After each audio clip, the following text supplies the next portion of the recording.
ഉദ്ദു നിഅമത്തല്ലാഹി ലാ തുഹ്സുഹാ. പരിശുദ്ധ ഖുർആനിൻ്റെ പ്രയോഗം, അള്ളാഹുവിൻ്റെ അനുഗ്രഹങ്ങൾ നിങ്ങൾക്ക് എണ്ണി തിട്ടപ്പെടുത്താനാവില്ല എന്ന് പരിശുദ്ധ ഖുർആൻ തന്നെ പഠിപ്പിക്കുന്ന നമുക്ക് കാണാൻ കഴിയും. അല്ലാഹു സുബ്ഹാനഹു വ തആല ഈ ഒരു കാര്യം ഉണർത്തിക്കൊണ്ട് വിശ്വാസികളെ പഠിപ്പിക്കുന്ന ചില പാഠങ്ങൾ, ആകാശത്തു നിന്ന് ഭൂമിയിലേക്ക് പെയ്തിറങ്ങുന്ന മഴ എങ്ങനെയാണ് അള്ളാഹു അതിനെ സംവിധാനിച്ചിട്ടുള്ളത്. ഒരു മഴയുടെ മഹിമ നമുക്ക് ബോധ്യപ്പെടുന്നത് എപ്പോഴാണ്? മഴയില്ലാതെയായി വെള്ളമില്ലാതെയാകുന്ന അവസ്ഥ നമ്മുടെ വീടുകളിൽ, നമ്മുടെ പരിസരങ്ങളിൽ അനുഭവിക്കുമ്പോൾ മഴയുടെ മഹത്വം എന്താണെന്ന് നമുക്ക് ബോധ്യപ്പെടും. സാധാരണ പറയാറുള്ളത് പോലെ കണ്ണ് നഷ്ടപ്പെട്ടാലേ കണ്ണിൻ്റെ വിലയറിയാറുള്ളൂ എന്ന് പറയുന്നത് പോലെയാണ് ഏതൊരു നിഅമത്തുകളും. അതില്ലാതെയാകുമ്പോഴാണ് അതിൻ്റെ മഹത്വം എത്രയുണ്ട് എന്ന് നമുക്ക് ബോധ്യപ്പെടുക. ഇവിടെ പരിശുദ്ധ ഖുർആനിലൂടെ അല്ലാഹു സുബ്ഹാനഹു വ തആല പഠിപ്പിക്കുന്ന വാചകം കാണാം. അല്ലാഹു മഴയെ നിങ്ങൾക്ക് വേണ്ടി സംവിധാനിക്കുന്നത് എങ്ങനെയാണ്? പരിശുദ്ധ ഖുർആനിലെ സൂറത്തു റൂമിൻ്റെ 48-ാമത്തെ വചനത്തിലൂടെ അല്ലാഹു സുബ്ഹാനഹു വ തആല പഠിപ്പിക്കുന്ന വാക്ക് നമുക്ക് കാണാൻ കഴിയും. ഇവിടെ മഹാനായ റസൂലുള്ളാഹി സ്വല്ലല്ലാഹു അലൈഹി വസല്ലമയും പരിശുദ്ധ ഖുർആനും പഠിപ്പിക്കുന്നത് അല്ലാഹുല്ലദീ യുർസിലുർ റീഹ, അല്ലാഹു സുബ്ഹാനഹു വ തആല എങ്ങനെയാണ് കാറ്റിനെ നിങ്ങൾക്ക് അയച്ചു തന്നത്. അല്ലാഹു കാറ്റിനെ ഈ ഭൂമിയിലേക്ക് സംവിധാനിച്ചു. എന്നിട്ട് ഫതുസീറു സഹാബ, ആ കാറ്റ് മേഘങ്ങളെയും കൊണ്ട് സഞ്ചരിക്കാൻ തുടങ്ങിയതാണ്. ഉരുണ്ടുകൂടി നിൽക്കുന്ന മേഘങ്ങളെ, ആ മേഘങ്ങൾക്ക് മധ്യത്തിലൂടെ അല്ലാഹു കാറ്റിന് നൽകിയിട്ട് ആ കാറ്റ് മേഘങ്ങളെ ഇളക്കി വിട്ടു എന്ന് പരിശുദ്ധ ഖുർആൻ പഠിപ്പിക്കുന്നത് കാണാം. ഫയബ്സുതുഹു ഫിസ്സമാ, എന്നിട്ട് ആ മേഘങ്ങളെ അവൻ ആകാശത്തിൻ്റെ വ്യത്യസ്ത പ്രദേശങ്ങളിലേക്ക് അല്ലെങ്കിൽ വ്യത്യസ്ത ദിക്കുകളിലേക്ക് അവൻ പരത്തി. കൈഫ യശാ, അവൻ ഉദ്ദേശിക്കുന്നത് പോലെ, അള്ളാഹു ഉദ്ദേശിക്കുന്നത് പോലെ ഉരുണ്ട് കിടക്കുന്ന കാർമേഘങ്ങളെ വ്യത്യസ്ത ദിക്കുകളിലേക്ക് കാറ്റുകൾ മുഖാന്തിരം മറ്റു പ്രദേശങ്ങളിലേക്ക് അള്ളാഹു അയക്കുകയാണ്. എന്നിട്ട് അല്ലാഹു സുബ്ഹാനഹു വ തആല പറഞ്ഞു ഫയജ്അലുഹു കിസഫാ, എന്നിട്ടതിനെ പല കഷ്ണങ്ങളാക്കി അവനവൻ അതിനെ പല കഷ്ണങ്ങളാക്കും. ഫതറൽ വദഖ യഖ്റുജു മിൻ ഹിലാലിഹി, എന്നിട്ടതിൻ്റെ ഇടയിലൂടെ അവൻ മഴ ഇറക്കി തരികയാണ്. ആ കാർമേഘങ്ങളെ മാറ്റിക്കൊണ്ട് അള്ളാഹു ഈ ഭൂമിയിലേക്ക് മഴ ഇറക്കി തന്നു. എത്ര മനോഹരമായിട്ടാണ് അല്ലാഹു സുബ്ഹാനഹു വ തആല ഈ ഒരു പദപ്രയോഗം നടത്തുന്നത്. മേഘം നൽകി ആ മേഘങ്ങളെ അല്ലാഹു സുബ്ഹാനഹു വ തആല കാറ്റുകൊണ്ട് വ്യത്യസ്ത ദിക്കുകളിലേക്ക് ഇളക്കിവിട്ട് ആ കാറ്റിന്, ആ മേഘത്തിൻ്റെ ഇടയിലൂടെ ഭൂമിയിലേക്ക് മഴ നിങ്ങൾക്ക് ഇറക്കി തന്നിരിക്കുന്നു എന്ന് അല്ലാഹു പറയാണ്. എന്നിട്ട് പരിശുദ്ധ ഖുർആനിലൂടെ റബ്ബ് പഠിപ്പിച്ചത് ഫഇദാ അസ്വാബ ബിഹി മൻ യശാഉ മിൻ ഇബാദി. നോക്കൂ നിങ്ങൾ, അല്ലാഹു പറയുന്ന വാക്ക് ഫഇദാ അസ്വാബ ബിഹി മൻ യശാഉ മിൻ ഇബാദിഹി, അവൻ ഉദ്ദേശിക്കുന്ന അവൻ്റെ അടിമകൾക്ക് ആ മഴ ലഭിക്കുകയും ചെയ്യും. എല്ലാവർക്കും ഒരുപോലെ കിട്ടിക്കൊള്ളുന്നില്ല. ചില പ്രദേശങ്ങളിലേക്ക് അല്ലാഹു മഴ നൽകും, ചില പ്രദേശങ്ങളിലേക്ക് മഴ നൽകൂല. ഇങ്ങനെയൊക്കെ അല്ലാഹു സുബ്ഹാനഹു വ തആല മഴയെ സംബന്ധിച്ച് വിശദീകരിക്കണം. എന്നിട്ട് റബ്ബ് പറയുന്നു ഫഇദാഹും യസ്തബ്ശിറൂൻ, ആ മഴ അവർ താമസിക്കുന്ന പ്രദേശങ്ങളിലേക്ക് മഴ ഇറക്കിക്കഴിഞ്ഞാൽ ഇദാഹും യസ്തബ്ശിറൂൻ, ആ ജനങ്ങളതാ സന്തോഷവാന്മാരായി മാറുകയും ചെയ്യുന്നു. ജനങ്ങളുടെ ഹൃദയത്തിന് ആനന്ദമാണ് മഴ, സന്തോഷമാണ് മഴ. മഴ പകരുന്ന ആനന്ദം ചെറുതല്ല സഹോദരങ്ങളെ. ആ റഹ്മാനായ റബ്ബ് മഴയെ ഈ രൂപത്തിലാണ് ഭൂമിയിലേക്ക് നമുക്ക് ഇറക്കി തന്നത്. എന്നിട്ട് അല്ലാഹു സുബ്ഹാനഹു വ തആല പറഞ്ഞു, ആ മഴ നിങ്ങൾക്ക് ശുദ്ധമാണ്, ഏറ്റവും ശുദ്ധയായ വെള്ളമാണ് നിങ്ങൾക്ക് മഴ. മഴവെള്ളത്തെ സംബന്ധിച്ച് അല്ലാഹു പറഞ്ഞത് വഅൻസൽനാ മിനസ്സമാഇ മാഅൻ തഹൂറാ, അൻസൽനാ മിനസ്സമാഇ മാഅൻ തഹൂറാ, ആകാശത്തു നിന്ന് നിങ്ങൾക്ക് ശുദ്ധമായ ജലം നാം നിങ്ങൾക്ക് ഇറക്കിത്തരികയും ചെയ്തിരിക്കുന്നു. ശുദ്ധമായ വെള്ളം അള്ളാഹു ഇറക്കിത്തന്നു.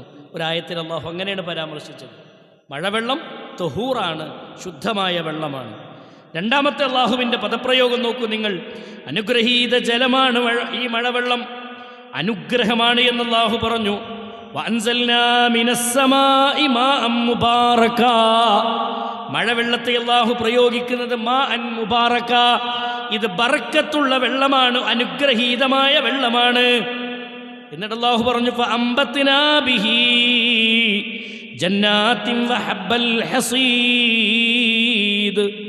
പലതരം തോട്ടങ്ങളും അതേപോലെ തന്നെ കായ്കനികളും ധാന്യങ്ങളും ഇതുമൂലം ഈ വെള്ളം നിങ്ങൾക്ക് ഇറക്കിത്തരുന്നത് മൂലം അത് നിങ്ങൾ മുളപ്പിക്കുകയും ചെയ്യുന്നു എന്ന് റഹ്മാനായ റബ്ബ് പഠിപ്പിക്കുകയാണ്. അല്ലാഹു സുബ്ഹാനഹു വ തആല ഇവിടെ മഴ നൽകിക്കൊണ്ടാണ് ഭൂമിയിൽ സസ്യങ്ങളും അതേപോലെ തന്നെ മനുഷ്യന് ഉപജീവനമായുള്ള സകല റിസ്ക്കുകളെയും ഈ ഭൂമിയിൽ അല്ലാഹു സംവിധാനിക്കുന്നത് മഴവെള്ളത്തിലൂടെയാണ്. അപ്പോൾ മഴവെള്ളം നിങ്ങൾക്ക് ഒരു അനുഗ്രഹീതമായ മുബാറക്കൻ, അനുഗ്രഹീതമായ വെള്ളമാണ് എന്ന് പരിശുദ്ധ ഖുർആൻ പഠിപ്പിക്കുന്നത് കാണാൻ കഴിയും. മഴയെ സംബന്ധിച്ച് അല്ലാഹു സുബ്ഹാനഹു വ തആല പരാമർശിച്ചിട്ടുള്ള വാക്കുകൾ ഇതാണ്. അതുകൊണ്ട് സഹോദരങ്ങളെ, പരിശുദ്ധ ഖുർആനിലൂടെ അല്ലാഹു മഴയെ സംബന്ധിച്ച് ഏറ്റവും ഖൈറുള്ള വെള്ളമാണ്, അല്ലെങ്കിൽ നന്മയുള്ള വെള്ളമാണ്, നിങ്ങൾക്ക് അനുഗ്രഹീതമാണ് എന്നൊക്കെ അല്ലാഹു സുബ്ഹാനഹു വ തആല പരാമർശിച്ചിട്ടുണ്ടെങ്കിൽ, തഹൂറാണ്, ഇത് ശുദ്ധമാണ് എന്നൊക്കെ അല്ലാഹു പരാമർശിച്ചിട്ടുണ്ടെങ്കിൽ, ഇനി നമ്മൾ അറിയേണ്ടത് ഈ മഴയെ സംബന്ധിച്ചിടത്തോളം മഴ തുടർച്ചയായി ലഭിക്കുമ്പോൾ ചില ആളുകൾ മഴയെ ശപിക്കാറുണ്ട്. മഴയെ ശപിക്കുന്ന ശൈലി. സഹോദരങ്ങളെ, റഹ്മാനായ റബ്ബ് ഈ ഭൂമിയിലേക്ക് മഴ നൽകിയതിൻ്റെ മഹത്വത്തെ, അതിൻ്റെ വലുപ്പത്തെ സഹോദരങ്ങളെ പരിശുദ്ധ ഖുർആനിലൂടെ അല്ലാഹു വളരെ വ്യക്തമായി ബോധ്യപ്പെടുത്തിയെങ്കിൽ നമ്മുടെ ജീവിതത്തിൽ മഴ ലഭിച്ചതിനു വേണ്ടി നമ്മൾ അല്ലാഹുവിനോട് ശുക്ർ പറയേണ്ട ആളുകളാണ്. ശുക്ർ റബ്ബിനോട് പറഞ്ഞുകൊണ്ടിരിക്കേണ്ട ആളുകളാണ്. അല്ലാഹുവിൻ്റെ ഫള്, ആ റഹ്മത്തിൽ നിന്ന് നോക്കൂ നിങ്ങൾ. മഴയില്ലാതെ വരുമ്പോൾ നിങ്ങൾ മഴയെ ചോദിക്കണമെന്ന് പരിശുദ്ധ ഖുർആൻ പഠിപ്പിച്ചിട്ടുണ്ട്. മുതിർനാ ബിഫളില്ലാഹി വറഹ്മതിഹി എന്ന് അല്ലാഹു പഠിപ്പിക്കുന്നുണ്ട്. അല്ലാഹുവിൻ്റെ ഫളിനാൽ, റഹ്മത്തിനാൽ ഞങ്ങൾക്കിതാ മഴ ഇറങ്ങിയിരിക്കുന്നു എന്ന് ഒരു വിശ്വാസി പ്രാർത്ഥിക്കണം, അല്ലെങ്കിൽ പറയണമെന്നാണ്. ഭൂമിയിലേക്ക് മഴ പെയ്തിറങ്ങുമ്പോൾ ഒരു വിശ്വാസി പറയേണ്ട വാക്കെന്താ? മഴ പെയ്തിറങ്ങുമ്പോൾ ഓരോ മുഅ്മിനീങ്ങളും പറയേണ്ട വാക്ക് മുതിർനാ ബിഫളില്ലാഹി വറഹ്മതിഹി എന്ന് പറയണം എന്ന് പരിശുദ്ധ ഖുർആൻ പഠിപ്പിക്കുന്ന, അള്ളാഹുവിൻ്റെ റസൂൽ സല്ലല്ലാഹു അലൈഹി വസല്ലമ പഠിപ്പിക്കുന്ന വാക്കുകൾ നമുക്ക് കാണാൻ പറ്റും. അതുകൊണ്ടൊരു വിശ്വാസിയുടെ നാവിൽ നിന്ന് എന്തേ വരാവൂ? ശുക്റിൻ്റെ വാക്കേ വരാൻ പാടുള്ളൂ.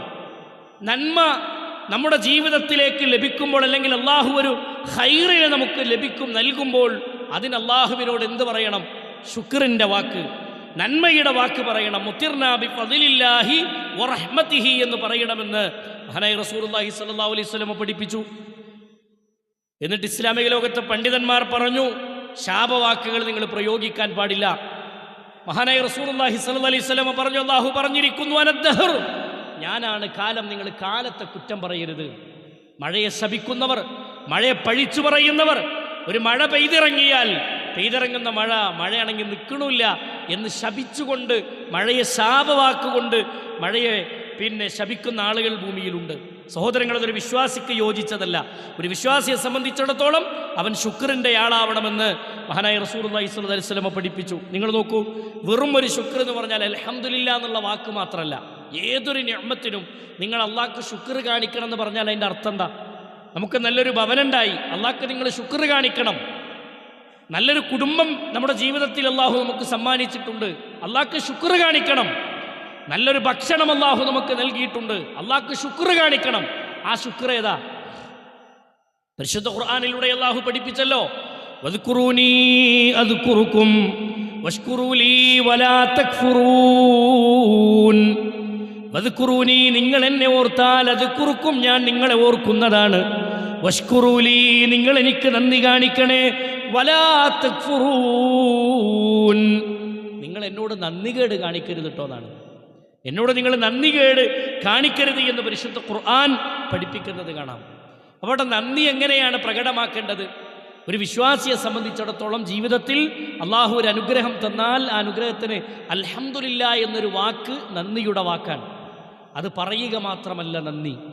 അള്ളാഹ്ക്ക് നന്ദി കാണിക്കുന്ന ഒരു അടിമ എന്ന് പറഞ്ഞാൽ പരിപൂർണമായും അള്ളാഹ്ക്ക് കീഴൊതുങ്ങി ജീവിക്കുന്ന ഒരു അടിമയായി നമ്മൾ മാറുന്നുണ്ടോ? നമ്മൾ പരിശോധിക്കേണ്ട വിഷയമാണ്. ഇബാദത്തുകളുടെ കാര്യത്തിൽ സൂക്ഷ്മത പാലിക്കാൻ നമുക്ക് കഴിഞ്ഞിട്ടുണ്ടോ? അള്ളാഹ്ക്ക് നന്ദി കാണിക്കുന്ന ഒരു അടിമയാണെന്ന് പറഞ്ഞാൽ അല്ല വിലക്കിയ സകല ഹറാമുകളോടും ഇടപറയുന്നവരായിരിക്കും.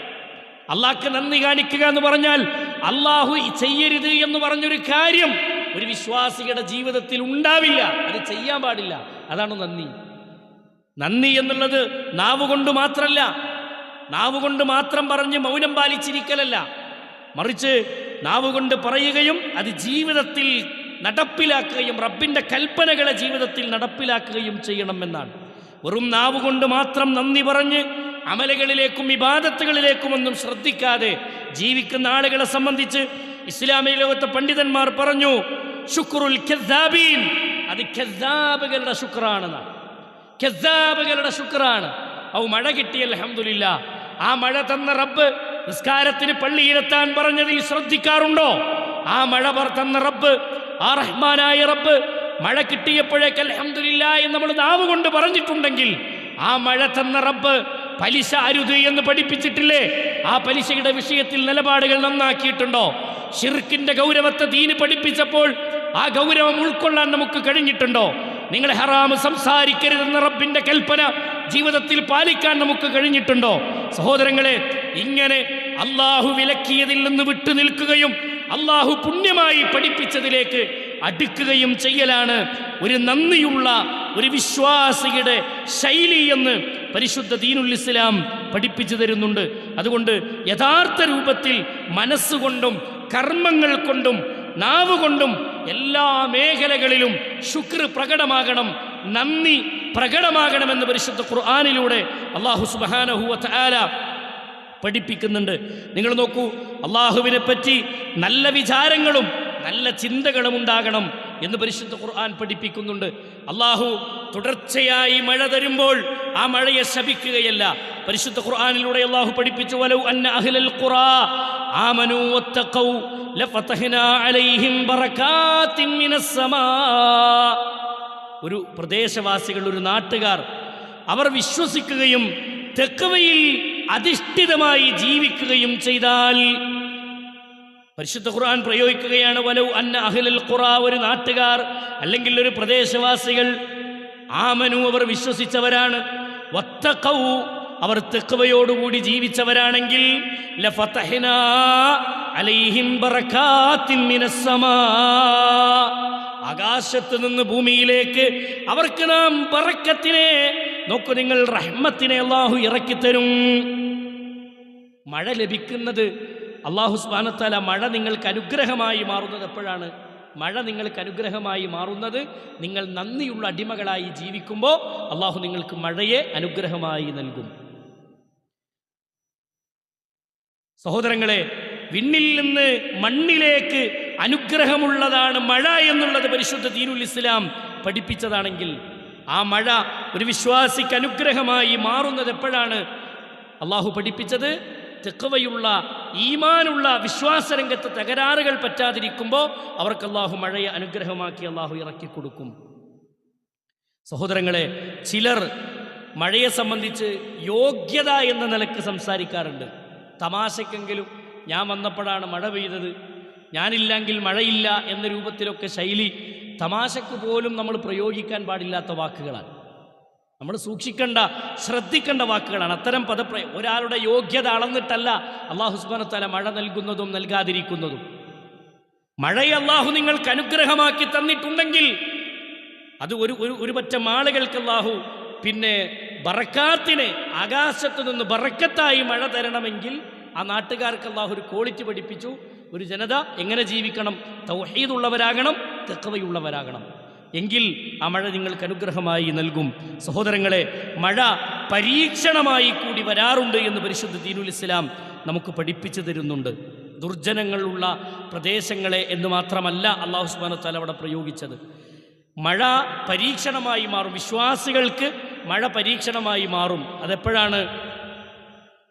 നബി കരീം സല്ലല്ലാഹു അലൈഹി വസല്ലമ പഠിപ്പിച്ചു, അള്ളാഹുവിൻ്റെ പരീക്ഷണമായി മഴ വരുമ്പോൾ തുടർച്ചയായി മഴ പെയ്തുകൊണ്ടിരുന്നാൽ മഴ മറ്റൊരു പ്രദേശത്തേക്ക് മാറ്റിക്കിട്ടാൻ വേണ്ടി നിങ്ങൾ ദുആ ചെയ്യണം എന്ന് പഠിപ്പിച്ചിട്ടുണ്ട്. ആ മഴയെ അള്ളാഹു ശിക്ഷയായി ഇറക്കിയ ചരിത്രങ്ങൾ ഇസ്ലാമിൻ്റെ ചരിത്രങ്ങളിൽ കടന്നുപോയിട്ടുണ്ട്. നോക്കി നിങ്ങൾ, തുടർച്ചയായി 3 ദിവസം 4 ദിവസം ഒരാഴ്ച നിൽക്കാതെ മഴ പെയ്താൽ നമുക്ക് ബേജാറ് തുടങ്ങി അല്ലേ? ആ മഴ ശിക്ഷയായി വരും. ആർക്കാണ് ശിക്ഷയായി വരിക? നോക്കൂ നിങ്ങൾ, അള്ളാഹുവിൻ്റെ കൽപ്പനകളെ ലംഘിച്ച് ജീവിക്കുന്ന ആളുകളെ സംബന്ധിച്ച് അള്ളാഹു പഠിപ്പിച്ചതാണ്. അള്ളാഹു മഴ കൊണ്ട് നിങ്ങളെ പരീക്ഷിക്കും. അനുഗ്രഹങ്ങളായി നിങ്ങൾക്ക് മഴ ഇറക്കി തരുമ്പോൾ നിങ്ങൾ അനുഗ്രഹമായി കാണും. ആ മഴ കൊണ്ട് അള്ളാഹു നിങ്ങളെ ശിക്ഷിക്കുമെന്ന് പരിശുദ്ധ ഖുർആനിൻ്റെ പ്രയോഗങ്ങൾ നമുക്ക് കാണാം. എത്രയോ ജനതകളെ നൂഹ് നബി അലൈഹി സ്വലാത്തു വസ്സലാമിൻ്റെ സമുദായം വെള്ളത്തിൽ മുക്കി നശിപ്പിക്കപ്പെട്ട ചരിത്രങ്ങൾ കടന്നുപോയിട്ടുണ്ട്. ഇവിടൊക്കെ എന്തറിയോ, തെക്കുവയും ഈമാനും മുറുകെ പിടിച്ച് ജീവിച്ച് മുന്നോട്ട് പോകുന്ന ആളുകൾ, അത്തരം ആളുകളാണ് അത്തരം പ്രശ്നങ്ങളിൽ അകപ്പെടുന്നതെങ്കിൽ അവർക്കതൊരു പരീക്ഷണമാണ്, മറ്റുള്ളവർക്കൊരു അദാബായിക്കൊണ്ടും അല്ലാഹു മഴയിറക്കുമെന്നാണ്. അതുകൊണ്ട് സഹോദരങ്ങളെ, സൂക്ഷ്മത പാലിച്ചുകൊണ്ട് ജീവിക്കാൻ നാം പരിശ്രമിക്കുക. തെക്കുവ മുറുകെ പിടിച്ചുകൊണ്ട് ജീവിക്കാൻ നാം പരിശ്രമിക്കുക. റസൂൽ കരീം സല്ലല്ലാഹു അലൈഹി വസല്ലമ നമ്മളെ പഠിപ്പിച്ചിട്ടുണ്ട്. അല്ലാഹു സുബ്ഹാനഹു വ തആല പഠിപ്പിക്കുന്ന വാക്ക് കാണാം. റസൂലുള്ളാഹി സ്വല്ലല്ലാഹു അലൈഹി വസല്ലം പറയുന്ന വാക്ക് കാണാം. മഴ പെയ്യുമ്പോൾ നിങ്ങൾ പ്രാർത്ഥിക്കണമെന്ന് നമ്മൾ മനസ്സിലാക്കിയല്ലോ സഹോദരങ്ങൾ. അതുപോലെ തന്നെ റസൂലുള്ളാഹി സ്വല്ലല്ലാഹു അലൈഹി വസല്ലം പറഞ്ഞു, പിന്നെ സിൻതാനി ലാ തുറദ്ദാൻ, 2 കാര്യങ്ങൾ ഉത്തരം കിട്ടാതെ മടക്കപ്പെടുകയില്ല. 2 കാര്യങ്ങൾക്ക് അള്ളാഹുവിൻ്റെ അടുക്കൽ നിന്ന് ഉത്തരം കിട്ടാതെ മടക്കപ്പെടുകയില്ല. ഒന്ന് അദ്ദുആഉ, ഒന്നാമത്തെ ദുആ ഇൻദൻ നിദാ, ബാങ്കിൻ്റെയും ഇഖാമത്തിൻ്റെയും, നോക്കൂ നിങ്ങൾ, ബാങ്ക് വിളിയുടെ സമയത്തുള്ള പ്രാർത്ഥന. ബാങ്ക് വിളിച്ചുകൊണ്ടിരിക്കെ ഒരാൾ ദുആ ചെയ്യുന്നുവെങ്കിൽ ആ ദുആക്ക് അള്ളാഹുവിൻ്റെ അടുക്കൽ നിന്ന് പെട്ടെന്ന് ഉത്തരം കിട്ടും. ബാങ്കിൻ്റെ സന്ദർഭത്തിലുള്ള ദുആ റസൂലുള്ളാഹി സ്വല്ലല്ലാഹു അലൈഹി വസല്ലം പറഞ്ഞു. ബാങ്കിൻ്റെയും നമസ്കാരത്തിൻ്റെയും ഇഖാമത്തിൻ്റെയും ഇടയ്ക്ക് ഒരാൾ പള്ളിയിലിരുന്ന് നമസ്കാരത്തെ പ്രതീക്ഷിച്ചു കൊണ്ടിരിക്കെ അവിടെ ദുആ ചെയ്യുകയാണെങ്കിൽ ആ ദുആക്ക് അള്ളാഹു പെട്ടെന്ന് ഉത്തരം നൽകുന്നതാണ്. രണ്ടാമത്തെ ഹദീസിലെ രണ്ടാമത്തെ പ്രയോഗം അദ്ദുആഉ വഖ്തു പിന്നെ നുസൂലിൽ ഗൈസി എന്നാണ്. റസൂലുള്ളാഹി സ്വല്ലല്ലാഹു അലൈഹി വസല്ലം പറഞ്ഞത് മഴ പെയ്തുകൊണ്ടിരിക്കുന്ന സന്ദർഭത്തിലുള്ള പ്രാർത്ഥന, മഴ വർഷിക്കുന്ന സമയത്തുള്ള ദുആ നിങ്ങൾക്ക് പെട്ടെന്ന് ഉത്തരം ലഭിക്കുന്ന സമയമാണ് എന്നാണ്. നമ്മുടെ ഏത് കാര്യങ്ങളും മഴ പെയ്തുകൊണ്ടിരിക്കുക അള്ളാഹുവിന് ശുക്ർ പറഞ്ഞുകൊണ്ട്, അള്ളാഹ്ക്ക് നന്ദി പ്രകടിപ്പിച്ചുകൊണ്ട്, തെഖ്വയോടെ ഈമാനോടെ ജീവിക്കുന്ന ഒരു വിശ്വാസിയെ സംബന്ധിച്ചിടത്തോളം ആ സന്ദർഭത്തിൽ അവൻ്റെ ആവശ്യങ്ങൾ അള്ളാഹുവിനോട് പറയുകയാണെങ്കിൽ അള്ളാഹുവിൻ്റെ പ്രാർത്ഥനയ്ക്ക് ഉത്തരം നൽകും എന്ന് റസൂൽ കരീം സല്ലല്ലാഹു അലൈഹി വസല്ലമ ഒരു ഹദീസിലൂടെ നമ്മളെ പഠിപ്പിക്കുന്ന 2 സന്ദർഭങ്ങൾ. വ്യത്യസ്ത സന്ദർഭങ്ങൾ വേറുണ്ട്, പക്ഷേ ഈ ഒരു ഹദീസുമായി ബന്ധപ്പെട്ട് വന്ന 2 സന്ദർഭങ്ങളാണ്. ഒന്ന്, ബാങ്കിൻ്റെയും ഇഖാമത്തിൻ്റെയും ഇടയ്ക്കുള്ള സമയം, ആ ബാങ്ക് വിളിച്ചുകൊണ്ടിരിക്കുന്ന സമയത്ത് ഒരാൾ ദുആ ചെയ്യുകയാണ്. അതുപോലെ തന്നെ റസൂൽ കരീം സല്ലല്ലാഹു അലൈഹി വസല്ലമ പഠിപ്പിച്ചത് മഴ പെയ്തുകൊണ്ടിരിക്കുന്ന സന്ദർഭത്തിൽ ഒരാൾ ദുആ ചെയ്താൽ ആ ദുആക്കും അള്ളാഹുവിൻ്റെ അടുക്കൽ നിന്ന് ഉത്തരമുണ്ട് എന്നാണ്. അതുകൊണ്ട് മഴ പരീക്ഷണമാകാതിരിക്കാൻ വേണ്ടി നമ്മൾ പ്രാർത്ഥിക്കുക, മഴ ശിക്ഷയായി ഭവിക്കാതിരിക്കാൻ വേണ്ടി നമ്മൾ അള്ളാഹുവോട് പ്രാർത്ഥിക്കുക, ജീവിതം തെഖ്വയോടുകൂടി മുറുകെ പിടിക്കുക, വിശ്വാസരംഗത്ത് തകരാറുകളില്ല എന്ന് ഉറപ്പുവരുത്തുക, അള്ളാഹുവിന് യഥാർത്ഥ രൂപത്തിൽ നന്ദി കാണിക്കുന്ന അടിമകളായി മാറുക. മഴ ഒരനുഗ്രഹമാണെന്ന് മനസ്സിലാക്കി അതിനെ ശപിക്കാതെ, ശാപവാക്കുകൾ കൊണ്ട് പൊഴിയാതെ ജീവിതത്തെ ശ്രദ്ധിക്കുക. അള്ളാഹു സുബ്ഹാനഹു വ തആല കാര്യങ്ങൾ മനസ്സിലാക്കുന്നവരുടെ കൂട്ടത്തിൽ നമ്മെ എല്ലാവരെയും ഉൾപ്പെടുത്തി അനുഗ്രഹിക്കുമാറാവട്ടെ.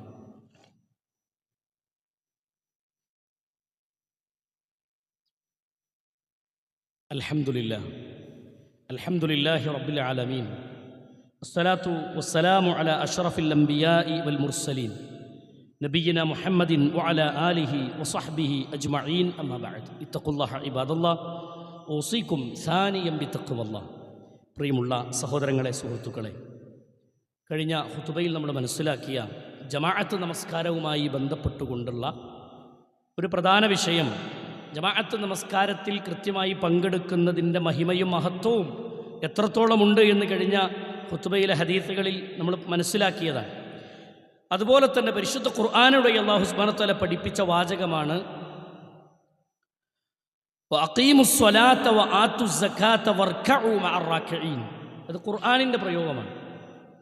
പരിശുദ്ധ ഖുർആനിലൂടെ 2-ാമത്തെ അധ്യായം സൂറത്തുൽ ബഖറയുടെ 43-ാമത്തെ വചനത്തിൽ അല്ലാഹു പഠിപ്പിച്ചു, പ്രാർത്ഥന മുറ പോലെ നിങ്ങൾ നിർവഹിക്കണം. അതായത് നമസ്കാരം നിങ്ങൾ മുറപ്രകാരം നിർവഹിക്കണമെന്ന് അല്ലാഹു പറഞ്ഞു. നിസ്കാരം തോന്നിയ പോലെയല്ല, മുറപ്രകാരം നിങ്ങൾ നിർവഹിക്കണം. വആത്തുസ് സകാ, നിങ്ങൾ സകാത്ത് കൊടുക്കുകയും വേണം. എന്നിട്ട് അല്ലാഹു പറഞ്ഞു വർക്കഉ മഅർ റാക്കിഈൻ, റുകൂഉ ചെയ്യുന്നവരുടെ കൂടെ നിങ്ങൾ റുകൂഉ ചെയ്യണേ. ജമാഅത്തായി നിങ്ങൾ എന്ത് ചെയ്യണം? റുകൂഉ ചെയ്യുന്നവരുടെ കൂടെ നിങ്ങൾ റുകൂഉ ചെയ്യണം.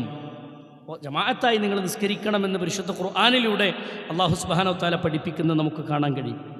അതുകൊണ്ട് എല്ലാ സന്ദർഭങ്ങളിലും ഒരു വിശ്വാസിയെ സംബന്ധിച്ചിടത്തോളം പുരുഷനാണോ ജമാഅത്തിന് പള്ളിയിലെത്തണം എന്നതാണ്.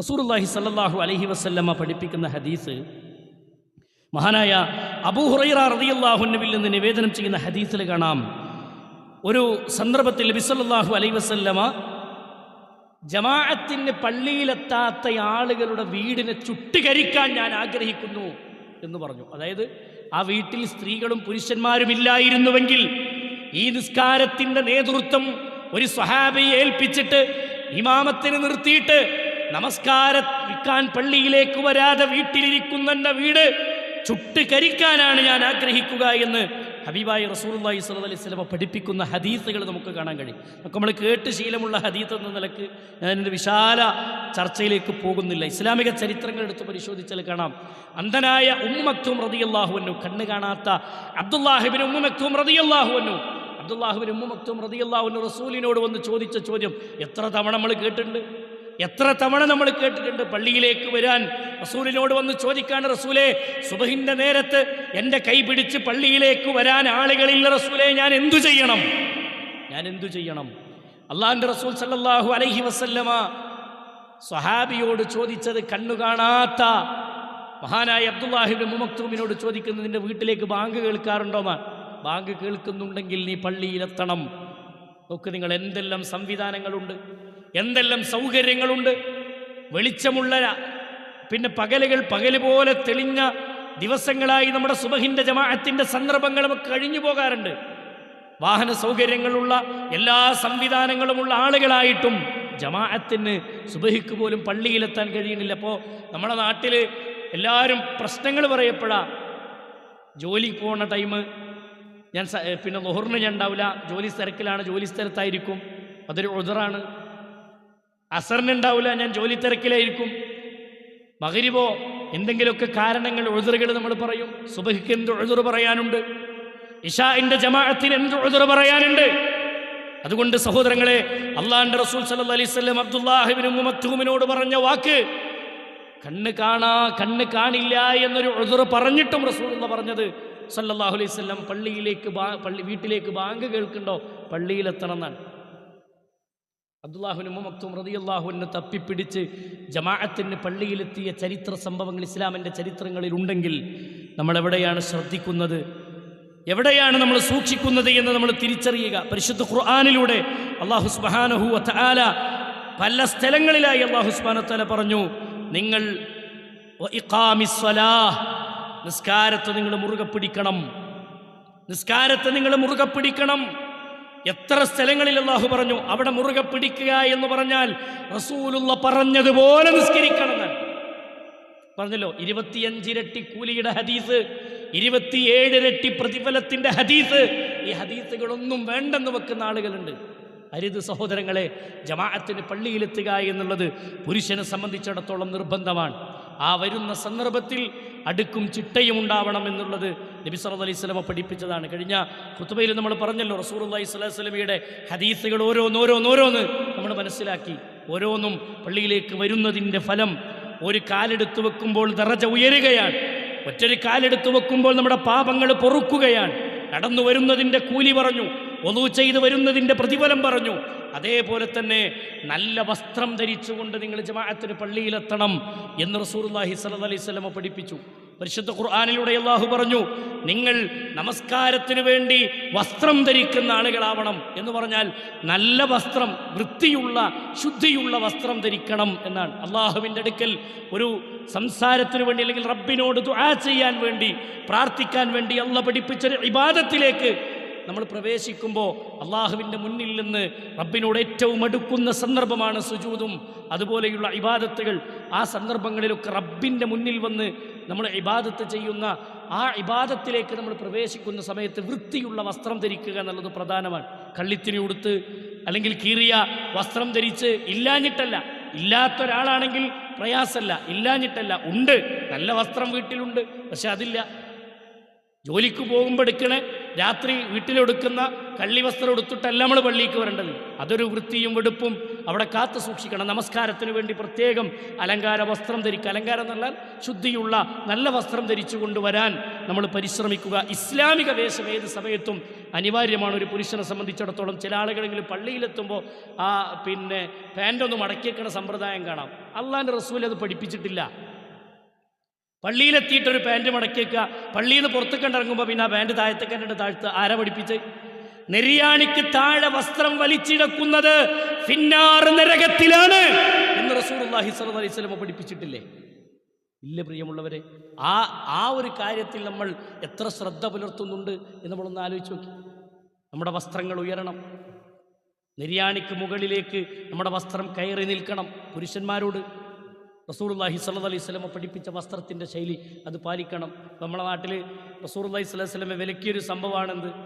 പള്ളിയിലേക്ക് വരുന്ന ചില ആളുകൾ ഈ ടീഷർട്ട് യൂസ് ചെയ്ത് വരുന്ന ആളുകൾ, ഇടുന്നതിൽ തെറ്റില്ല, പക്ഷേ പിൻവശത്ത് എഴുത്തും പിക്ചറൊക്കെ ഉള്ള ചില ടീഷർട്ട് ഇട്ടിട്ട് മുന്നിൽ വന്ന് നിൽക്കും. ബാക്കിലുള്ളവൻ്റെ നമസ്കാരത്തിന് വസ്വാസം ഉണ്ടാകുന്ന രൂപത്തിൽ. സഹോദരങ്ങൾ, അതൊക്കെ സൂക്ഷിക്കേണ്ട വിഷയമാണ്, ഒഴിവാക്കേണ്ട വസ്ത്രമാണ്. പള്ളിക്ക് വരുമ്പോൾ അത് ഉപയോഗിക്കാതിരിക്കുക. കളിക്കാൻ പോകുമ്പോൾ എടുത്തോളൂ, ഫുട്ബോളിന് പോകുമ്പോൾ എടുക്കാം. കുട്ടികളോട് പ്രത്യേകം ഓർമ്മപ്പെടുത്താണ് അത്തരം സന്ദർഭങ്ങളിൽ അതൊക്കെ ഒഴിവാക്കിയൊരു വൃത്തിയും വെടുപ്പും അവിടെ സൂക്ഷിക്കുക എന്നുള്ളത് ഏറ്റവും പ്രധാനപ്പെട്ട വിഷയങ്ങളാണ്. അതുകൊണ്ട് ഇതെല്ലാം കാത്തു സൂക്ഷിച്ച് ജമാഅത്തിൻ്റെ കാര്യത്തിൽ ശ്രദ്ധ പാലിക്കുന്ന ആളുകളായി നമ്മൾ മാറുക. നമസ്കാരത്തിൻ്റെ ഓരോ മേഖലകളും നമ്മൾ പഠിച്ചിരിക്കണം, അറിഞ്ഞിരിക്കണം. നിസ്കാരത്തിലെ ഷറത്തുകളും ഫർളുകളും നമ്മൾ അറിയണം. അതേപോലെ തന്നെ റുകൂഉം സുജൂദും അത്തഹിയ്യാത്തും തുടങ്ങി ഓരോന്നും ആദ്യം മുതൽ അവസാനം വരെ അതിൻ്റെ രൂപം എങ്ങനെയാണ് എന്ന് പഠിച്ചിരിക്കണം. സഹോദരങ്ങളെ, ഞാൻ പറഞ്ഞല്ലോ, നാളെ റബ്ബിൻ്റെ കോടതിയിൽ വിചാരണയ്ക്ക് വേണ്ടി നമ്മളെ കൊണ്ടുവരുന്ന സമയത്തൊരു പക്ഷേ എൻ്റെ അടുക്കൽ കാണിക്കാനുള്ള ഇബാദത്ത് ഞാൻ ചെയ്ത നിസ്കാരമായിരിക്കും. ആ നിസ്കാരം പോലും അത് ആകേണ്ട രൂപത്തിലായിട്ടില്ല എന്നതാണ് ഉത്തരമെങ്കിൽ നമ്മുടെ അവസ്ഥ എന്തായിരിക്കും? റസൂലുള്ളാഹി സ്വല്ലല്ലാഹു അലൈഹി വസല്ലം പള്ളിയിൽ നിസ്കരിച്ചു കൊണ്ടിരിക്കെ, റസൂലുള്ളാഹിന്റെ നിസ്കാരം കഴിഞ്ഞ് റസൂൽ പള്ളിയിലിരിക്കുന്ന സമയത്ത് ഒരു മനുഷ്യൻ പള്ളിയിലേക്ക് കയറി വന്നു, നിസ്കരിക്കുകയാണ്. സുജൂദും റുക്കൂഉം കഴിഞ്ഞ് അദ്ദേഹം റുക്കൂഉം സുജൂദൊക്കെ കഴിഞ്ഞ് സലാം വീട്ടി നിസ്കാരം കഴിഞ്ഞ് പുറത്തിറങ്ങുമ്പോൾ റസൂലുള്ളാഹി സ്വല്ലല്ലാഹു അലൈഹി വസല്ലം ആ മനുഷ്യനെ വിളിച്ചിട്ട് പറഞ്ഞു, ഇന്നക ലം തുസല്ലി, നീ നിസ്കരിച്ചിട്ടില്ല, പോയി നിസ്കരിക്ക്. രണ്ടാമത്തെ തവണ പറഞ്ഞയച്ചു. രണ്ടാമത്തെ തവണ റസൂലുള്ളാഹി നിസ്കരിക്കാൻ പറഞ്ഞയച്ചു. രണ്ടാമത്തെ തവണ നിസ്കാരം കഴിഞ്ഞ് വരുമ്പോൾ റസൂലുള്ളാഹി വീണ്ടും പറഞ്ഞു, ഇന്നക ലം തുസല്ലി, നീ നിസ്കരിച്ചിട്ടില്ല, ഒന്നുകൂടി പോയി നിസ്കരിക്ക്. നബി സല്ലല്ലാഹു അലൈഹി വസല്ലമയുടെ മുന്നിൽ ആ മനുഷ്യൻ വീണ്ടും നിസ്കരിച്ചു. മൂന്നാമത്തെ തവണയും റസൂലുള്ളാഹി പറഞ്ഞു സല്ലല്ലാഹു അലൈഹി വസല്ലമ, ഇന്നക ലം തുസല്ലി, നീ നിസ്കരിച്ചിട്ടില്ല.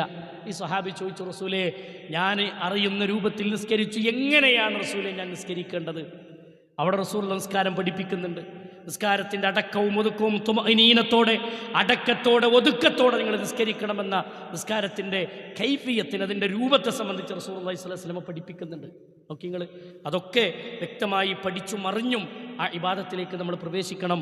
റഹ്മാനായ റബ്ബിൻ്റെ കോടതിയിൽ നമുക്ക് ഏറ്റവും പ്രധാനമായി വിരിച്ചു വെക്കാനുള്ള ഏറ്റവും വലിയ ഇബാദത്താണ് നമസ്കാരം.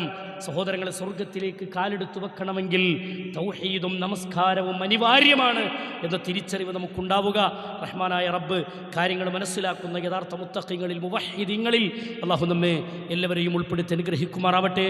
നമ്മിൽ നിന്ന് വന്നുപോയ എല്ലാ പിഴവുകളും അല്ലാഹു വിട്ടുപുറത്ത് മാപ്പാക്കി തരുമാറാവട്ടെ. അസുഖം ബാധിച്ച് കിടക്കുന്ന ആളുകളുണ്ട്, അല്ലാഹു ഷിഫാഉൻ ആജിലിനെ പ്രദാനം ചെയ്ത് അനുഗ്രഹിക്കുമാറാവട്ടെ.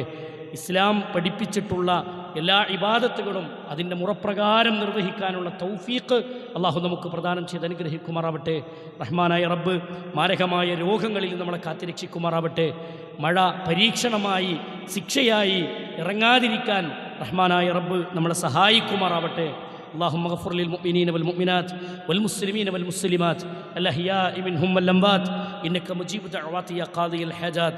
ربنا تقبل منا ربنا تقبل منا ربنا تقبل منا إنك أنت السميع العليم وتب علينا إنك أنت التواب الرحيم. آمين آمين برحمتك يا أرحم الراحمين.